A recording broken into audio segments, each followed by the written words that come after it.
Hey there. I run into so many of the same issues when I optimize websites that I guess they're not even necessarily issues. They're a lot of times just workflow things that I know you could solve yourself or prevent yourself if I just showed you how. And part of what I do it has to do with education. I mean, that's as important to me to tell you what you can do to avoid problems going down the road as any of the technical stuff that I could do. So this image stuff, not technical. You can do this. We're starting out here on my website because this is a good example of resizing your images. Okay.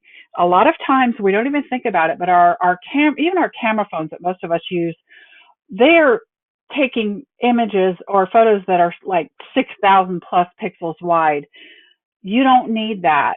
Um, you could get away with 1024, tops maybe 2048 wide if you're a photographer and you need that kind of detail. So you can resize them before you ever upload them. There's no real reason to have images that size unless you need to go back through and do a lot of post-processing editing and stuff like that, or you want to print them. So you can upload bigger images and you don't have to use them. It's just easier to resize them on the front end. Now, I'm on this page because I wanted to show you that especially when it's a situation like this where it's a background image, you don't need all of these pixels. Your theme will usually stretch if it's a good theme. And this background image is only 800 pixels wide, which is like, actually, this is about 800 pixels. And it works perfectly fine for a background image. So that's one thing, the resizing the images. And let's see, I wanted to show you here. The max that any images, the max width any images could possibly be that I'm putting in my content are 800 pixels. So anything over that is wasted. When it comes to something like this where I need to show detail, I mean, not necessarily here because these are just my stats and it's an image, but if you watch my stuff, I do a lot of screen grabs and stuff where you do need to see the details. So I do need that width, but I don't need over that. And most of the time when I log into people's sites, they're not resizing the images that they upload. So let's see. First up, I want to go to Short Pixel. This is my preferred tool. Yes, I'm an affiliate, but that's not why I'm telling you this.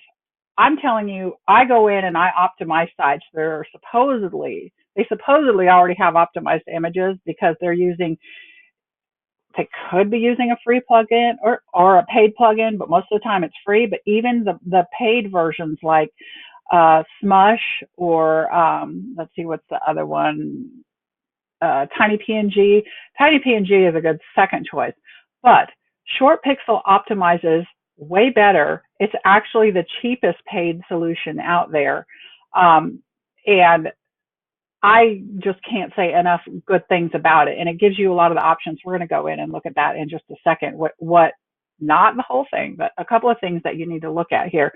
So, you can see this looks virtually the same. The only time I've noticed any differences in the image optimization is if I let it convert a PNG to a JPEG, the colors are slightly less bright, but the file size savings is huge. I'm going to show you that in a minute because we do need to talk about PNG to JPEG. So if you want to try it out online for free, you can just take files on your computer, drop them here and optimize them. A lot of times if I want to send a PDF report by email, I'll just drop it here real quick to optimize. Or if it's an image that I'm not uploading to my website, so Short Pixel will compress it automatically, like the images that I put in the emails that I send out every Thursday. I'll drop them in here just for a quick optimization. Does a great job. Lossy actually is pretty good, as you might have seen here. This is Lossy. It's fine, and that will compress your images the most. If you're a photographer and you need to put huge images up or God, I hope you don't need to put huge images up. You can try the glossy. It will still save you a lot, but most of us, glossy is where you need to be. So now over to the settings. Um, this is a couple of things that you want to pay attention to. You want to definitely do, some of these are checked by default, but you need to check them when you install the Short Pixel plugin. Apply image compression to thumbnails. Thumbnails aren't just the little tiny squares like this guy. Thumbnails is anything besides your full size image. Your big, if you have a theme with a big header image or your big featured post image, those are thumbnails. Dude, you need to compress your thumbnails. Down here, to be honest, I'm not entirely sure if that removes more than EXIF, but I read something today. Can't think of where I read it. It was a legit source, but did you know that 16% roughly on average of the size of an image is metadata that you don't need, like the things that tell you where the image was shot or the thumbnails or the aperture, whatever. When you're worried about speed, which you all should be, and you want the fastest site possible, and you're not like showing your photos with all of the data because you run a photo blogging website or something, get rid of this stuff. You don't need, that's an easy win. Get rid of it. Okay, down here to resize large images. So I have this set to 2048 only because sometimes I need to show detailed screenshots, but I don't usually use this big size, okay? So for most people, again, unless you're a photographer, you've got an online portfolio, you probably want to do 1024 max, all right? Next, we're gonna go over to this post. So what I wanted to talk about, actually, let me pop back here. The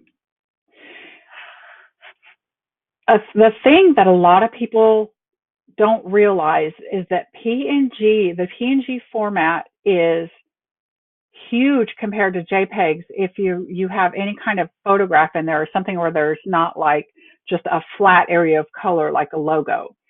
So if it's a small file, like small, like an inch square, or something like a logo, something where you need transparency, or something where there's only like 2 or 3 colors, go ahead and use PNG, no big deal. But anything else, something like this, where you have text over images, I see so many people saving these as PNG, because I think actually a lot of us use Canva and it saves out of Canva as a PNG. And they're huge. The file size is huge. And the more of these, 5 times what a JPEG is. So set it to automatically convert. Now, where this might fall down, and this is why I'm telling you, for something like this, save it as a JPEG before you upload it. I suspect that by default, the images saved out of Canva have transparency in them, even though they don't need it. And there's no transparency here. And these are like Pinterest images. Most of the text over image things don't need transparency. Once you say this out, yeah, this is a JPEG, but it looks transparent on this layer, but there's no transparent pixels here. You're not needing to set this against a background like a logo or anything like that.